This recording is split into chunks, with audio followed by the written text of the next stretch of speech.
Hello students, welcome to my YouTube channel. आज की date है 18 मार्च और 18 मार्च के द हिंदू न्यूज़पेपर को हम यहाँ पे एनालाइज कर रहे हैं।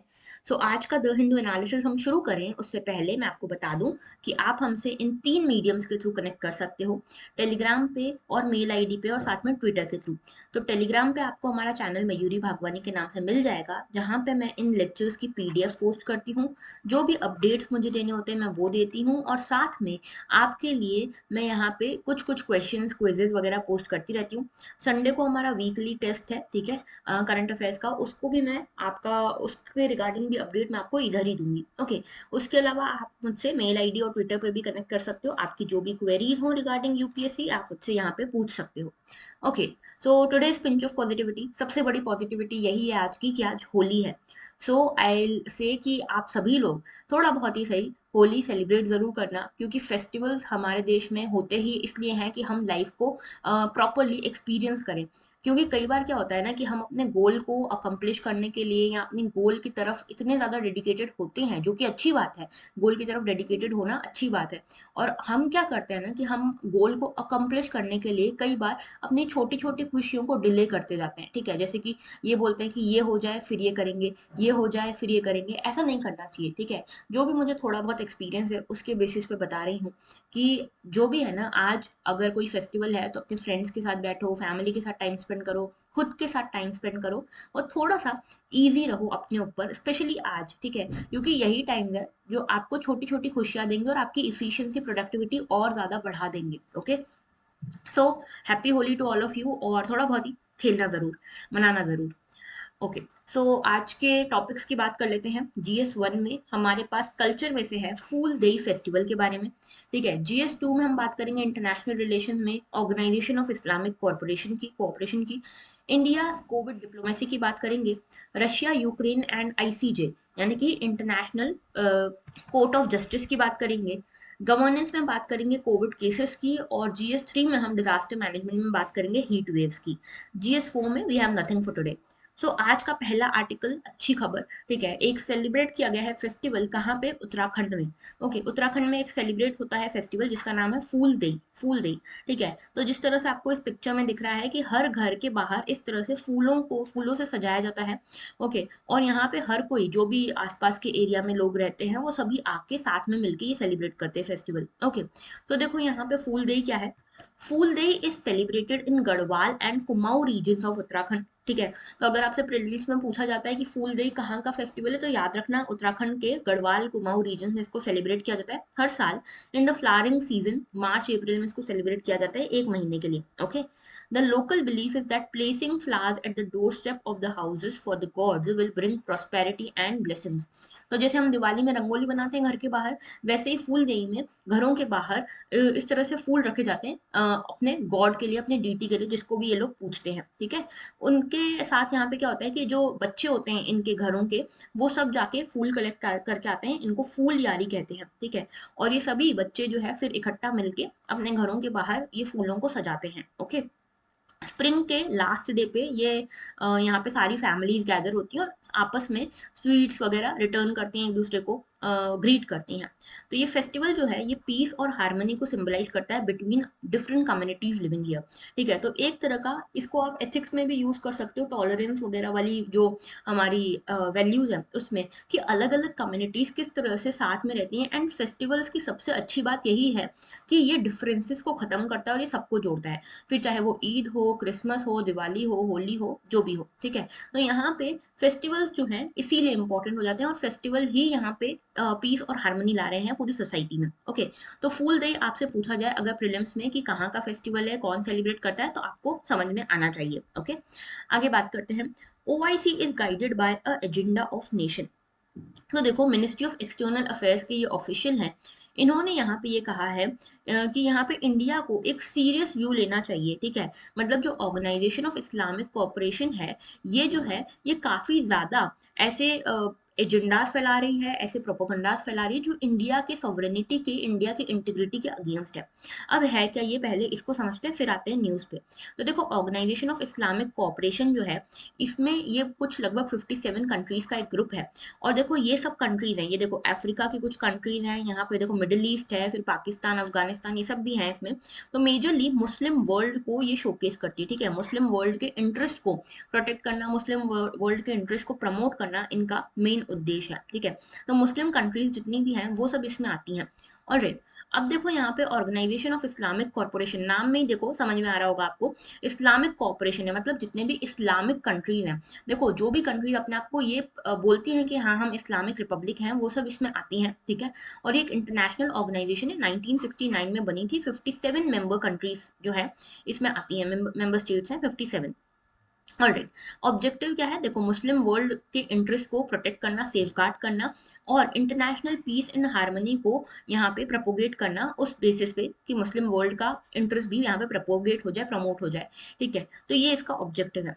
इंपॉर्टेंस ये है कि second largest intergovernmental organisation है आफ्टर यूएन।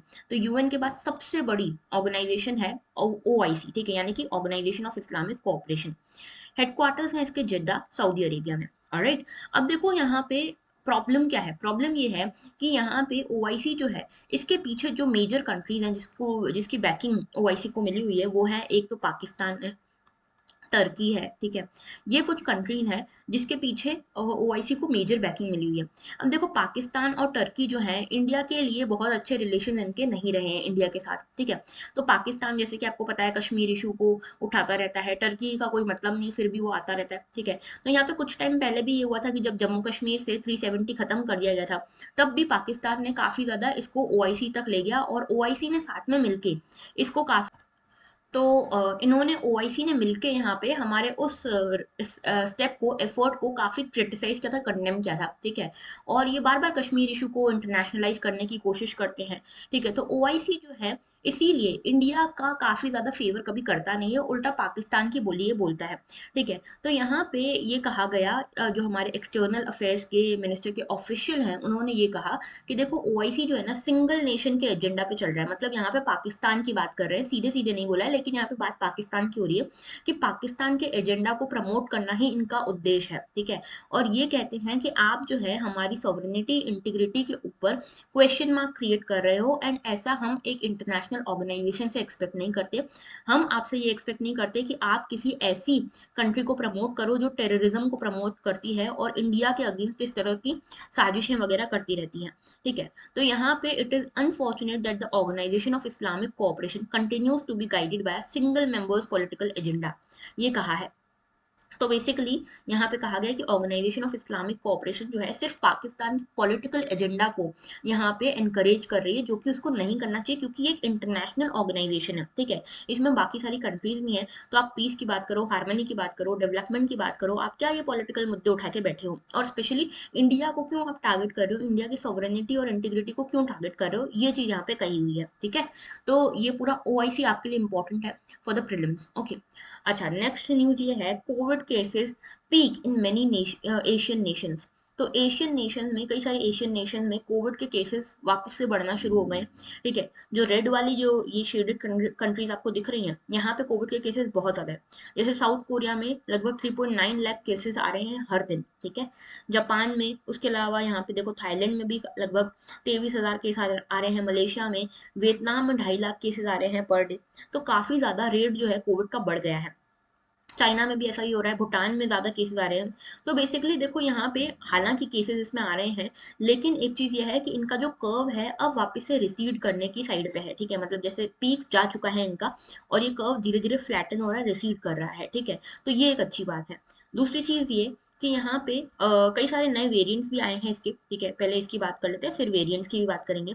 तो साउथ कोरिया जो है उसमें ये रजिस्टर किया गया, लास्ट जो थर्सडे गया है अभी, उस पे ये रजिस्टर किया गया कि साउथ कोरिया जो है वहां पे एक दिन में 6 लाख केसेस आ गए और लगभग 429 डेथ्स हो गए। तो ये बहुत बड़ा नंबर होता है, ठीक है। साउथ कोरिया में एक दिन में 6 लाख केसेस आना बहुत बड़ा नंबर है। WHO ने इसीलिए सभी कंट्रीज को चेताया है, सभी कंट्रीज को एक वार्निंग दी है कि आप लोग इतना लाइटली मत लो, ठीक है, कोविड को, क्योंकि कोविड का कोई भरोसा नहीं। अभी तक 3 वेव्स आके इंडिया में जा चुकी हैं, ठीक है। तो होपफुली आगे ऐसा हमको और वेव्स ना देखनी पड़े, इसीलिए हमको थोड़ा सा यहाँ पे सचेत रहने की जरूरत है, थोड़ा सा हमको कॉन्शियस रहने की जरूरत है। अब इसमें ये बताया है कि एक तो ओमिक्रॉन वेरिएंट है ही, ठीक है। ओमिक्रॉन का भी एक सब वेरिएंट निकल कर आया है जिसका नाम है BA.2। इसको स्टेल्थ ओमिक्रॉन कहा जा रहा है क्योंकि ये छुप के वार करता है, ठीक है, पता नहीं चलता, असिम्प्टोमेटिक होता है। ओके, तो यहाँ पे ये सारी चीजें कही गई है। और स्पेशली जो आज के डेट में ज्यादा कोविड केसेस आ रहे हैं ना, वो एक तो आ रहे हैं साउथ ईस्ट एशिया में और एक वेस्टर्न पैसिफिक में, ठीक है। तो हमने देखा साउथ कोरिया कहाँ पे आता है, वेस्टर्न पैसिफिक में आता है। आप इसकी लोकेशन जरूर देखना मैप में, ठीक है। तो वियतनाम और ये साउथ कोरिया, ये सब जो है ये वेस्टर्न पैसिफिक की ही कंट्री है, ठीक है। अच्छा, अब हम बात कर रहे थे वेरिएंट की, तो जिनको नहीं पता, क्योंकि ये चीज हमने कई बार डिस्कस करी हुई है पहले भी, लेकिन जिनको नहीं पता उनके लिए मैं बता देती हूँ कि देखो वेरिएंट क्या होता है, म्यूटेशन क्या होता है। देखो, एक ये है कोविड, ठीक है, ये कोविड का एक्चुअल वेरिएंट, एक्चुअल जो है, मान लो डीएनए यहाँ पे एक्चुअल डीएनए इसका इन्वॉल्व है, एक्चुअल आरएनए एक्चुअल जीन यहाँ पे इन्वॉल्व है, ठीक है। तो जेनेटिक मटेरियल जो है यहाँ पे एक्चुअल वायरस ये है। तो ये है पेरेंटल स्ट्रेन, ठीक है। अब इसने क्या किया, ये गया किसी की बॉडी में, ठीक है, किसी की बॉडी में गया और अपने आप को इसने कॉपी करना शुरू किया। जब ये कॉपी कर रहा है तो यहाँ पे कुछ अल्ट्रेशन आ जाते हैं इसके जेनेटिक मटेरियल में, ठीक है। अब कोविड के केस में, स्पेसिफिकली कोविड के वायरस के केस में, यहाँ पे जेनेटिक मटेरियल क्या है, इनका आरएनए है, ठीक है। तो यहाँ पे ड्यूरिंग द कॉपिंग यहाँ पे क्या होता है, आरएनए में कुछ अल्ट्रेशन आ जाते हैं और ये बनाता है क्या, म्यूटेशन। तो म्यूटेशन का बेसिक मतलब क्या होता है, म्यूटेशन का बेसिक मतलब होता है कि जब वायरस अपने आप को कॉपी कर रहा है होस्ट में, तो उसमें कुछ अल्ट्रेशन आ जाते हैं उसके जेनेटिक मटेरियल में, उस अल्ट्रेशन को म्यूटेशन कहते हैं। और जब ये अल्ट्रेशन बहुत ज्यादा सिग्निफिकेंट हो जाए, तो यहाँ पे जो नया वायरस बनता है उसको हम variant of the original virus कहते हैं, ठीक है। और जब ये वेरिएंट अपने आप को काफी ज्यादा स्टैब्लिश कर ले, बहुत ज्यादा फैलने लगे, इसकी जो ट्रांसमिबिलिटी है ज्यादा होने लगे, तो ये एक नया स्ट्रेन बन जाता है, ठीक है। तो शुरुआत हुई थी ओरिजिनल वायरस से, ओरिजिनल वायरस ने अपने होस्ट में गया, ठीक है, होस्ट में इंजेक्ट हुआ, होस्ट में इंजेक्ट होने के बाद अपने आप को कॉपी करना इसने स्टार्ट किया, अपनी कॉपीज बनाना स्टार्ट किया। उन कॉपीज बनाने के दौरान इसमें जेनेटिक मटेरियल में कुछ गलती से अल्ट्रेशन आ गए, मिस्टेक्स हो गई, उस अल्ट्रेशन के कारण यहाँ पे म्यूटेशन हुए। जब ये म्यूटेशन बहुत सिग्निफिकेंट हो जाते हैं तो इसको वेरिएंट कहते हैं। और जब ये वेरिएंट अपने आप को इतना एस्टैब्लिश कर ले कि इसकी ट्रांसमिबिलिटी बहुत तेज हो जाए, तो इसको बोलते हैं कि ये नया स्ट्रेन है, ठीक है। तो आप चाहो तो ये यहाँ पे डेफिनेशन भी लिखिए, ये पढ़ सकते हो। ऑलराइट, आगे बात करते हैं। तो देखो, India sets global standards in vaccination. तो हमारे यहाँ पे जो मिनिस्टर हैं हेल्थ के, जो हमारे मिनिस्टर हैं, उन्होंने ये कहा है, यूनियन मिनिस्टर ऑफ हेल्थ ने ये कहा है कि इंडिया जो है ग्लोबल स्टैंडर्ड्स सेट कर रहा है इन टर्म्स ऑफ वैक्सीनेशन। तो यहाँ पे हम इंडिया की कोविड डिप्लोमेसी की भी बात करेंगे, ठीक है, इंडिया की कोविड डिप्लोमेसी की भी बात करेंगे। और पहले हम न्यूज़ देख लेते हैं कि न्यूज़ क्या है। तो न्यूज़ ये है कि यहाँ पे इस पेंडेमिक के दौरान हमने ये सीखा कि यहाँ पे हमको आत्मनिर्भर होने की ज़रूरत है, सेल्फ रिलायंट होने की ज़रूरत है। कल हमने एक आर्टिकल देखा था जिसमें हमने बात करी थी कि इंडिया और South Africa World Trade Organisation में एक यहाँ पे प्रपोजल लेके गए थे कि यहाँ पे जो कोविड के रिलेटेड जो भी ड्रग्स हैं, वैक्सीन हैं, थेरापेटिक्स हैं, इसको लेकर आप यहाँ पे पेटेंट फेवर दे दो, ठीक है। ये न्यूज़ हमने कल देखी थी, और जिसको लेकर यूरोपियन यूनियन और यूएसए भी अब कह रहे हैं कि ठीक है, वैक्सीन को लेकर हम पेटेंट वेवर दे देंगे। तो यहाँ पे इंडिया ने इस पूरे कोविड के दौरान, इस इंसिडेंट से भी आपको समझ में आना चाहिए कि इस पूरे इंसिडेंट के दौरान, इस पूरे कोविड के दौरान हमने ये समझा कि हम दूसरों पर डिपेंडेंट नहीं हो सकते, स्पेशली इतने क्रूशियल इंफ्रास्ट्रक्चर, इतनी क्रूशियल चीज़ों के लिए जैसे कि हेल्थ से रिलेटेड चीज़ें हैं, ठीक है।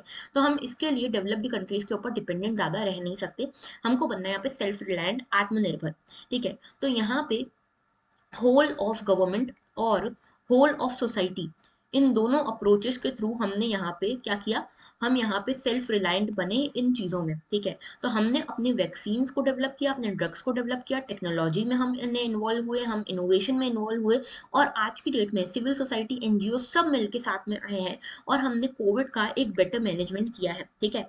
लेकिन हमने ये मैनेजमेंट तो किया ही है, अभी देखो हम इतने सफल हो गए कि यहाँ पे 12 से 14 साल के जो बच्चे हैं, 12 to 14 ईयर्स के जो बच्चे हैं, उन तक हम यहाँ पे वैक्सीन पहुंचा पा रहे हैं प्रॉपरली।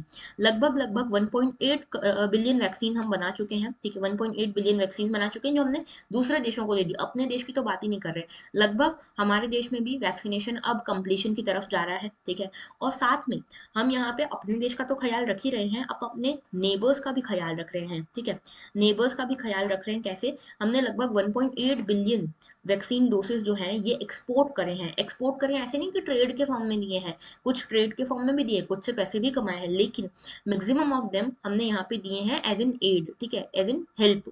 तो यहाँ पे हमने अपने नेबर्स को भी हेल्प करी है इसके दौरान। और इसके टाइम पे जब हमने मिशन लॉन्च किया था उसका नाम था वैक्सीन मैत्री मिशन, वैक्सीन मैत्री मिशन। तो यहाँ पे इंडिया की यही डिप्लोमेसी थी कि हम अपने नेबर वाले जितने भी कंट्रीज हैं उनकी यहाँ पे मदद करें, उनको वैक्सीन पहुंचाएं और कोविड के दौरान उनको इस पैंडेमिक से लड़ने में हम हेल्प करें, ठीक है। तो हमने कई सारे कंट्रीज की मदद करी, सेशल्स की, मालदीव्स की, श्रीलंका की, बांग्लादेश की, भूटान, नेपाल, जितने भी आसपास हैं, अफगानिस्तान तक को हमने यहाँ पे हेल्प करी है, ठीक है। तो यहाँ पे maximum of the neighbour Nations जो हैं वो हमने उन सभी की यहाँ पे मदद की है। एक चीज और कि यहाँ पे इससे हमको मिला क्या? इससे हमको ये मिला कि एक तो हमारी गुडविल जनरेट हो गई, ठीक है, हमारी गुडविल जनरेट हो गई, ओके, पूरे आसपास के रीजन में। हमारी पॉलिसी है नेबरहुड फर्स्ट की, ठीक है, नेबरहुड फर्स्ट की हमारी पॉलिसी है, तो हमने इसको रियलाइज किया है। ऐसा नहीं कि सिर्फ हम बोलते हैं अपनी डिप्लोमेसी में, हमने इसको रियलाइज किया है। हमने यहाँ पे अपने नेबरहुड की ज्यादा मदद की है, पहले उनको रखा है दूसरे देशों से ज्यादा, ठीक है। हमने अपने जो फ्रेंडली नेशन है, अलाय नेशन है, उनसे पहले भी अपने नेबरहुड को यहाँ पे मदद की है। उसके साथ साथ यहाँ पे इंडिया की सॉफ्ट पावर भी डेवलप हुई है, ठीक है, सॉफ्ट पावर डेवलप हुई है। साथ में इंडिया को एक पोटेंशियल वर्ल्ड पावर या पोटेंशियल रीजनल पावर के फॉर्म में देखा जाता है because of all these efforts. एक और बड़ी चीज ये कि हमारे लिए आगे के लिए रास्ते खुल गए ट्रेड को लेकर, ठीक है। जैसे फार्मास्यूटिकल्स में अब इंडिया का भी नाम चलता है, क्यों? क्योंकि इंडिया ने ऐसे टाइम पे सबकी मदद की है जहाँ पे सबने हाथ खड़े कर दिए थे, स्पेशली डेवलप्ड कंट्रीज जो थी वो तो आगे ही नहीं आ रही थी, ठीक है। तो ये सब चीजें हुई है। साथ में इंडिया ने कई सारी और भी एप्स वगैरह लॉन्च करी टेक्नोलॉजी की मदद से, यहाँ पे अपने सिटीजन्स को हेल्प दी, जैसे ई संजीवनी ऐप थी, कोविन पोर्टल था, आरोग्य सेतु ऐप थी, और भी टेक्नोलॉजिकल इनोवेशन हमने करे, वैक्सीनेशन ड्राइव्स करी, ठीक है। तो ये इंपॉर्टेंट है इंडिया की कोविड डिप्लोमेसी को लेकर, ठीक है। ये इंटरनेशनल रिलेशन में आप कोट कर सकते हो अपने आंसर्स में, ओके। आगे बात करते हैं हीट वेव। तो देखो हीट वेव न्यूज में इसीलिए क्योंकि नॉर्थ इंडिया को तो इस हीट वेव ने घेरा ही था, अभी कोंकण रीजन को भी इंडिया के कोंकण रीजन को भी हीट वेव ने घेर दिया है, ठीक है। तो ये हीट वेव क्या होती है? देखो हम जो बोलते हैं ना लू चल रही है या गर्मियों में हीट वेव, हीट स्ट्रोक हो जाता है लोगों को, तो वो होता है because of this heat wave, ठीक है। स्पेशली दिल्ली और जो नॉर्थ इंडिया वाला रीजन है उसमें ये ज्यादा देखने को मिलता है। तो आईएमडी यानी कि इंडिया की जो मीटियोलॉजिकल डिपार्टमेंट है उसने ये कहा है कि हीट वेव क्या है, इसकी डेफिनेशन क्या है। तो हीट वेव वो एरिया, वो टाइम होता है, वो फिनोमेना होता है जब maximum temperature of a station touches at least 40 degree Celsius for plains and 37 degree Celsius for the coastal region and at least 30 degree और Celsius or more for the hilly regions. तो तीन रीजन्स के लिए अलग अलग इन्होंने टेम्परेचर बताया, 40 डिग्री प्लेन्स के लिए, 37 डिग्री कोस्टल रीजन्स के लिए और 30 डिग्री हिली रीजन्स के लिए। तो ये तीनों एरियाज में जब इतना इतना टेम्परेचर पहुंच जाए उस टाइम से हीट वेव की शुरुआत होती है, ये कहता है आईएमडी।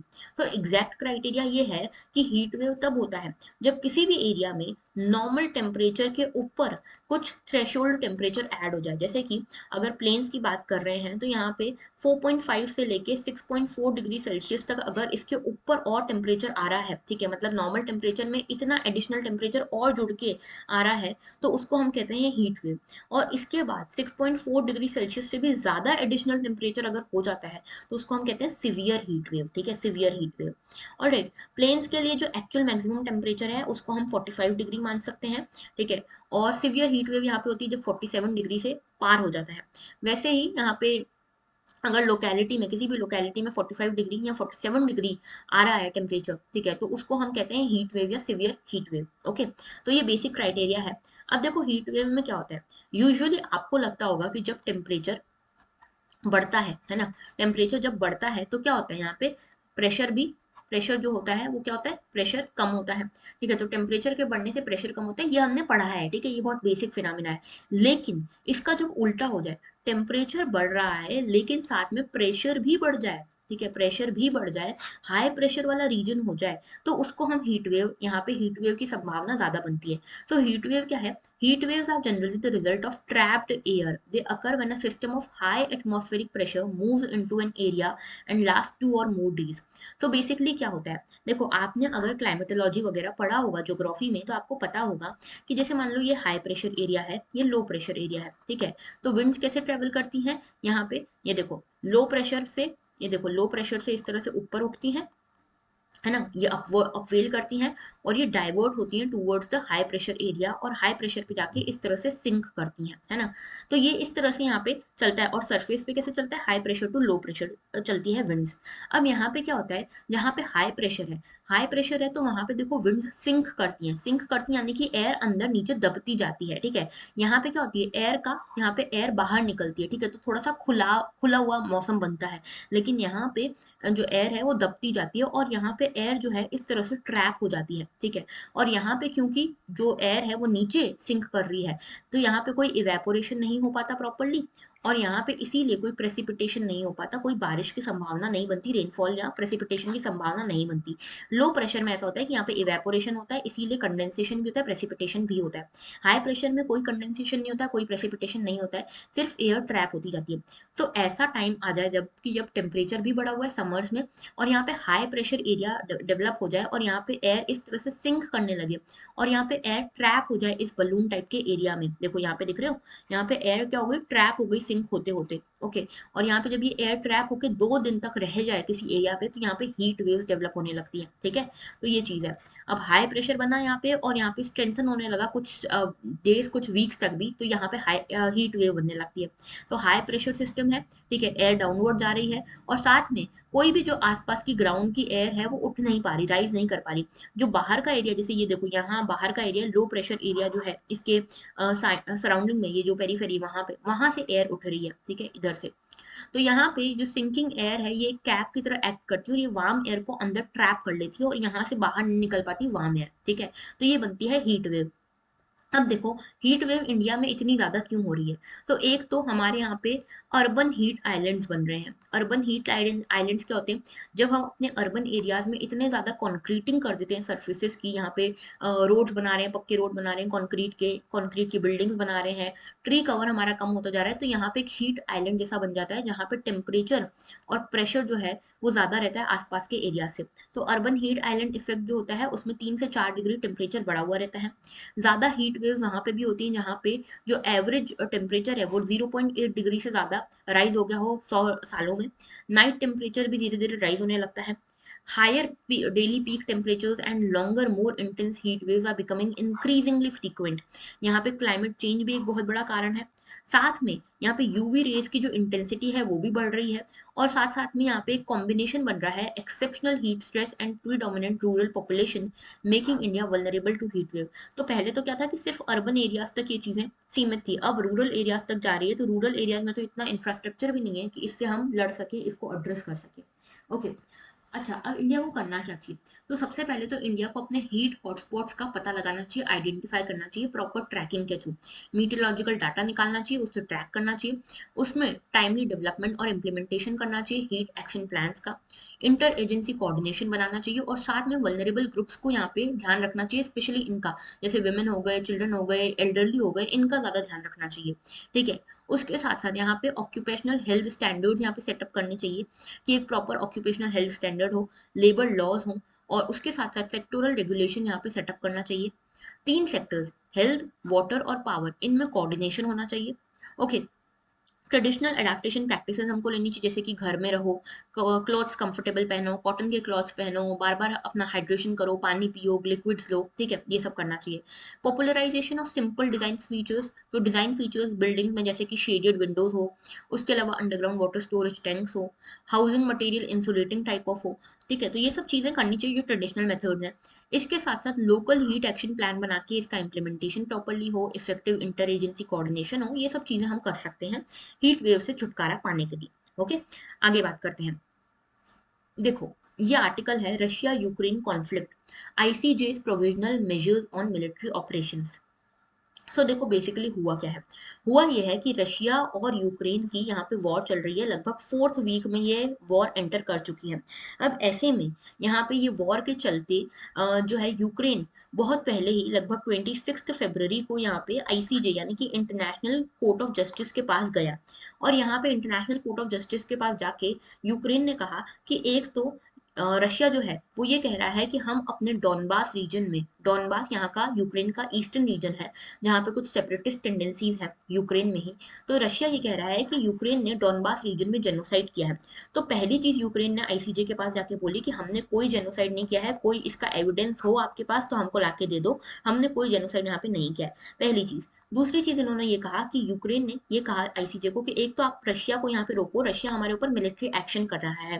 ठीक है, तो दो चीजें कहने गया था यूक्रेन वहां पे। और अब यहाँ पे आईसीजे का यहाँ पे जजमेंट आया है, प्रोविजनल जजमेंट आया है। ठीक है, प्रोविजनल जजमेंट जैसे कि एक काइंड ऑफ टेम्पररी जजमेंट है कि अभी के अभी रशिया इनके ऊपर जो इन्वेजन कर रहा है यूक्रेन के ऊपर उसको अभी के अभी रोके। ठीक है, तो ये 16 मार्च को ये प्रोविजनल मेजर इन्होंने दिया है। ठीक है, तो पहले आईसीजे की थोड़ी सी बात कर लेते हैं। इंटरनेशनल कोर्ट ऑफ जस्टिस 1946 में बना, यूएन का कोर्ट है या वर्ल्ड कोर्ट इसको कहा जाता है। द हेग नीदरलैंड्स में है ये। और ये किस तरह के केसेस लेता है, जो भी अलग अलग स्टेट्स के बीच में, पार्टीज के बीच में कंटेंशियस इश्यूज रहते हैं उस पे लेता है। ठीक है, उस पे यहाँ पे जजमेंट वगैरह अपना देता है। सब्जेक्ट मैटर है sovereignty, boundary, maritime disputes, natural resources को लेकर, ह्यूमन राइट्स को लेकर, ट्रीटी वायलेशन, ट्रीटी इंटरप्रिटेशन, ये सब इसका सब्जेक्ट मैटर है और इसकी फंडिंग यूएन करता है। एक और कोर्ट है जिसका नाम है आईसीसी, इंटरनेशनल क्रिमिनल कोर्ट। ये अलग है, इससे 2002 में बना था। ये यूएन का कोर्ट नहीं है, ठीक है, यूएन से इंडिपेंडेंट है, लेकिन यूएन सिक्योरिटी काउंसिल का जो जो भी रेफरेंस आते हैं उसको ये सुनता है, प्रोसीडिंग्स उस पर करता है। द हेग में ही है। और क्रिमिनल प्रोसिक्यूशन होता है इंडिविजुअल्स का, तो इंडिविजुअल्स के ऊपर प्रोसिक्यूशन प्रोसीडिंग्स कहाँ चलती है, आईसीसी में चलती है, आईसीजे में नहीं चलती है। ठीक है, आईसीजे में सिर्फ कंट्रीज के ऊपर प्रोसीडिंग्स चलती है। ठीक है, याद रखना, मेंबर स्टेट्स के ऊपर प्रोसीडिंग्स चलती है। तो जीनोसाइड के क्राइम्स हो गए, क्राइम्स अगेंस्ट ह्यूमैनिटी हो गए, वॉर क्राइम्स हो गए, अग्रेशन के क्राइम्स हो गए, ये सब इसमें होता है। ठीक है, तो ये सब चीजें समझ गए। और इसमें रोम स्टेट्यूट जो है वो फॉलो किया जाता है। ओके, यहाँ पे यूएन चार्टर फॉलो किया जाता है। ठीक है, ये याद रखना। ओके, आगे बात करते हैं। तो वापस से आपने आर्टिकल के ऊपर, तो देखो यहाँ पे क्या हुआ कि यहाँ पे आईसीजे ने अपने कुछ प्रोविजनल जजमेंट्स दिए हैं। तो आईसीजे के पास क्या जुरिस्डिक्शन है, तो हाँ, आईसीजे के पास सारे ही जो भी कंट्रीज यूएन को फॉलो करती हैं, यूएन के मेंबर स्टेट्स हैं, उसको यहाँ पे यूएन चार्टर जिसने भी साइन किया है वो सभी आईसीजे के जुरिस्डिक्शन में आती हैं। ठीक है, पहली चीज चीज तो दूसरी चीज ये है कि यहाँ पे जीनोसाइड कन्वेंशन के फुलफिलमेंट का भी यहाँ पे जो जिम्मा है वो आईसीजे के ऊपर ही है। तो रशिया और यूक्रेन दोनों पार्टी जो है जीनोसाइड कन्वेंशन की पार्टी है, दोनों ने जीनोसाइड कन्वेंशन के ऊपर साइन किया हुआ है। इसीलिए आईसीजे के पास ये राइट है कि वो इसका जुरिस्डिक्शन उसके पास है। दूसरी चीज, यहाँ पे प्रोविजनल मेजर्स क्या होते हैं। प्रोविजनल मेजर्स में क्या होता है, एक तो प्रोविजनल मेजर्स क्या होते हैं, जब तक कोई फाइनल ऑर्डर नहीं आता तब तक प्रोविजनल मेजर्स आईसीजे दे सकता है। दूसरी चीज, प्रोविजनल मेजर्स बाइंडिंग होते हैं। ठीक है, अब देखो जो मैंने हाईलाइट किया ना वही पार्ट आपके लिए इंपॉर्टेंट है, बहुत ज्यादा डेप्थ में जाने की आपको जरूरत नहीं है। ठीक है, तो ये प्रोविजनल मेजर्स बाइंडिंग होते हैं। और यहाँ पे अगर कोई मान लो कोई पार्टी यहाँ पे नहीं आती है, ठीक है, मान लो अगर कोई पार्टी यहाँ पे से शामिल नहीं हुई प्रोसीडिंग में, तो फर्क नहीं पड़ता। जैसे कोर्ट में कोई पार्टी नहीं आती है, दो पार्टीज हैं, ठीक है, दोनों के बीच में कोर्ट में प्रोसीडिंग्स चल रही है, मान लो एक पार्टी नहीं आती है, एब्सेंट होती है, तो भी कोर्ट क्या जजमेंट देने से रुकता है, नहीं रुकता। वैसे यहाँ पे प्रोविजनल मेजर्स दे सकता है आईसीजे, चाहे दूसरी पार्टी प्रेजेंट हो या नहीं हो।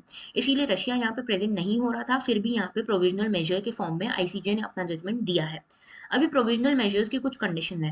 पहली कंडीशन तो ये कि जो भी पार्टी आई है, एक पार्टी जो भी आई है, वो जो क्लेम कर रही है कि मेरे ये राइट्स हैं, एक्चुअल में उसके राइट्स रीजनेबल हो। जैसे यूक्रेन आया, यूक्रेन ने बोला कि हमारे ऊपर रशिया जो है मिलिट्री एक्शन कर रहा है, तो हमारा राइट है कि आप हमको उससे बचाओ। ये बिल्कुल रीजनेबल है। ठीक है, ये ह्यूमैनिटी के बेसिस पे, ह्यूमन राइट्स के बेसिस पे काफी रीजनेबल है। इसीलिए यहाँ पे यूक्रेन के फेवर में यहाँ पे प्रोविजनल मेजर दिया गया है। दूसरी चीज ये कि यहाँ पे एक लिंक होनी चाहिए, जो भी प्रोविजनल मेजर आप दो और फाइनल जो भी राइट्स क्लेम किए गए हैं। जैसे यूक्रेन ने बोला है कि एक तो आप हमसे ये दाग हटाओ कि हमने किसी का जेनोसाइड किया, दूसरा रशिया जो हमारे ऊपर अटैक कर रहा है, हमारे लोगों को मार रहा है, हमारे पूरे इंफ्रास्ट्रक्चर खत्म कर रहा है, उससे हमको बचाओ। तो यहाँ पे इसकी तरफ ही ये प्रोविजनल मेजर है। प्रोविजनल मेजर क्या दिया है आईसीजे ने कि आप यहाँ पे इसके ऊपर अटैक अभी तुरंत के तुरंत बंद करो, ये कहा है रशिया को। तीसरी चीज ये कि यहाँ पे रियल और एमिनेंट रिस्क होनी चाहिए। ठीक है, मतलब ऐसा नहीं कि सिर्फ आप कह रहे हो, आके हो हल्ला मचा रहे हो, असल में कोई खतरा नहीं है। असल में खतरा होना चाहिए, जो कि है भी, अभी देखने को मिल रहा है। चौथे वीक में चला गया है ये यूक्रेन और रशिया का वॉर। ठीक है, तो आगे क्या लग रहा है, आगे ये हो सकता है कि देखो वैसे तो प्रोविजनल मेजर्स जो होते हैं बाइंडिंग होते हैं। अगर जो पार्टी जिसके ऊपर प्रोविजनल मेजर्स लगे, जैसे इस केस में रशिया को कहा गया है कि आप अभी तुरंत बंद करो ये जो इन्वेजन आपने करा है, जो रशिया के ऊपर यहाँ पे दबाव है कि ये बाइंडिंग है। लेकिन मान लो अगर रशिया नहीं मानता है तो यूएनएससी के पास जाता है ये केस, और यूएनएससी इस तरह के रिजोल्यूशन पास करती है जिसके कारण रशिया को कंप्लाई करना पड़े।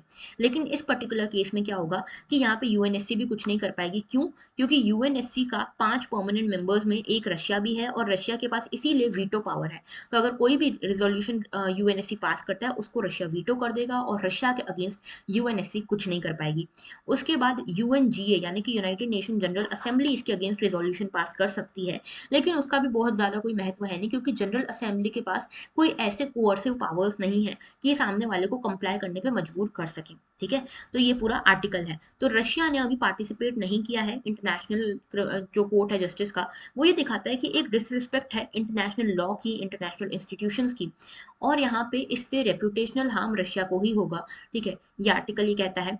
लेकिन अब हमको समझना यह है कि क्या रशिया को सच में पड़ी है अपने रेपुटेशन की, अपने सॉफ्ट पावर की, अपने ग्लोबल रेपुटेशन की, क्या सच में पड़ी है? नहीं पड़ी है, तभी तो यहाँ पे देखो रशिया कोई रुक ही नहीं रहा है, यूक्रेन के ऊपर अटैक कर ही जा रहा है, कर ही जा रहा है। ठीक है, तो यहाँ पे नॉन कंप्लायंस जो है प्रोविजनल मेजर्स के थ्रू यहाँ पे रोकने की कोशिश जरूर है। लेकिन अब देखना ये होगा कि रशिया क्या सच में रुकता है या नहीं रुकता है, जिसमें ज्यादा चांसेस यही है कि नहीं रुकेगा। ठीक है, so that was the whole article. I hope आपको पूरा समझ आया हो। कल के क्वेश्चंस देख लेते हैं। With reference to the Swadeshi movement consider the following statement. तो देखो पहला स्टेटमेंट है, it contributed to revival of indigenous artisan craft and industry. तो ये स्टेटमेंट सही है। स्वदेशी मूवमेंट हुआ था 1905 में, जब बंगाल का पार्टीशन यहाँ पे अनाउंस किया गया था। ठीक है, किसने अनाउंस किया था ये आप मुझे बताओगे इन द कमेंट सेक्शन, कि बंगाल का पार्टीशन किसने अनाउंस किया था 1905 में। ठीक है, जब ये अनाउंस हुआ तो उसके रिस्पॉन्स में स्वदेशी मूवमेंट लेकर आए हमारे जो फ्रीडम फाइटर्स थे। ओके, और स्वदेशी मूवमेंट में बोला गया कि हम आत्मनिर्भर बनेंगे, हम अपनी सारी चीजों पे, स्वदेशी चीजों पे डिपेंड करेंगे, फॉरेन गुड्स को, फॉरेन सर्विसेज को यहाँ पे बॉयकॉट करेंगे। तो इसीलिए इंडिजिनियस आर्टिसन क्राफ्ट इंडस्ट्रीज को यहाँ पे मौका मिला वापस से रिवाइव होने का, तो यहाँ पे इनका रिवाइवल हुआ। दूसरा, हमने एजुकेशन भी अपना यहाँ पे अपने एजुकेशन की बात करी, इसलिए नेशनल काउंसिल ऑफ एजुकेशन भी बनाई गई। तो दोनों स्टेटमेंट यहाँ पे सही है, बोथ 1 एंड 2। दूसरा क्वेश्चन है, मूवमेंट और ऑर्गेनाइजेशनल लीडर आपको बताना है। तो यहाँ पे तीनों के तीनों सही पेयर्स हैं। All India anti touchability league Mahatma Gandhi ने बनाई थी, कब? 1932 में। यही ऑल इंडिया अनटचेबिलिटी लीग आगे चल के क्या बनी? हरिजन सेवक संघ बनी। ओके, दूसरी चीज, स्वामी सहजानंद सरस्वती ने यहाँ पे ऑल इंडिया किसान सभा बनाई, जो पीजेंट मूवमेंट को यहाँ पे रिप्रेजेंट करने के लिए इन्होंने ये सभा बनाई थी। और ईवी रामास्वामी नायकर ने यहाँ पे सेल्फ रिस्पेक्ट मूवमेंट बनाया, ये भी अनटचेबिलिटी को खत्म करने के, इरेडिकेट करने के लिए बनाया गया था। ठीक है, तो यहाँ पे ये तीनों स्टेटमेंट सही है, 1 2 3 इसका आंसर होगा। ओके, अच्छा आज मैंने आपको अलग से क्वेश्चन नहीं दिए, क्योंकि आज मैं चाहती थी थोड़ा सा आप अपने आप को भी टाइम दो, इसीलिए थोड़ा सा सेलिब्रेट वगैरह करो, थोड़ा सा अपने आप को टाइम दो, थोड़ा फैमिली फ्रेंड्स के साथ बैठो। ओके, बाकी हाँ, गोल से नजर नहीं हटानी, गोल के ऊपर हमारी नजर हमेशा होनी चाहिए। ऐसा नहीं कि बिल्कुल ही कुछ भी नहीं करें, पढ़ाई करनी है लेकिन साथ में थोड़ा बहुत बैलेंस करके भी चलना है। Okay, so that was all for today. Thank you for watching, have a very good day.